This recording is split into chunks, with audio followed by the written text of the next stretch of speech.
Ilashia em hun liam nu te ban lai nun le hun zong te Ilashia em si vayanga zalena kan len lai te kan say suok ta vô mai no ban lai kan mai tu marble le kai tu le kan say tu vai vu ta kan thing ra lem kan tang cheng mi tha an la cha me kan in le kan e chin wal din ne kan len ta ka fang le a at tang so ta mana lung kham ne lo va kan bon don na tang ka quay sak ne lo va sum don na at tang ta at tang le mo le mi le sa men trouble siam le sik le sa lo in ta kan ni le ta o kom som di liam ta tu ko le chi sa ko te dek thing te ko meng le chi len wa lui te kung ai no pan la ka tua sai pui te ka di pi ruk sia kem ni ka di nge im di ruk dia slam buk lui ka por ka cheer ball pen nge mai ai in kun sia kun le ni te her le rual ni lo ma se tin lai ru ka kin ni renga ong tin lo lo liam nu te ban lai nun le hun zong te Ilashia em si vayanga zalena kan len lai te hey chang se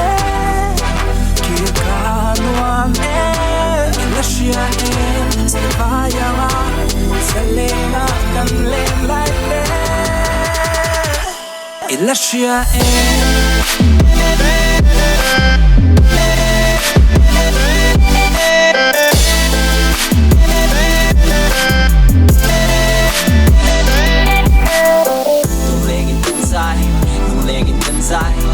ô con ai ya tua con sai lai con lâu rồi thở chân khi có phim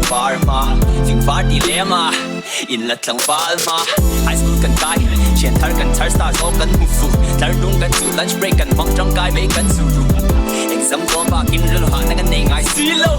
a trend and rock a trend hip hop a trend and emo man lại chẳng ta man lại chẳng ta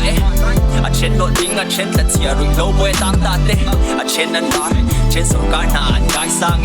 a trend tiếp đi chuan hun lâu ta có phong minh chân sân ta tu na song hi lệ bài rồi căn bôi hey ha hui ha úp bật căn sang trên không mô hey ha hui ha hey ha kun le đi te her le ruan ni lo ma se thịt lai ru ka min đi renga ong kin lo lo nge liam nu te ban lai nun le hun zong te Ilashia em si vayanga zalena kan len lai te hey chang se ki kanuam em Ilashia em si vayanga zalena kan len lai te Ilashia em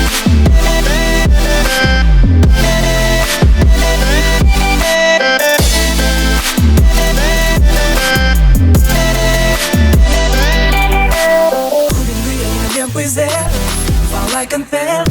xuyên qua núi đen cần đau lâu lâu cùng nguyện là niềm vui rẽ vào lại căn pel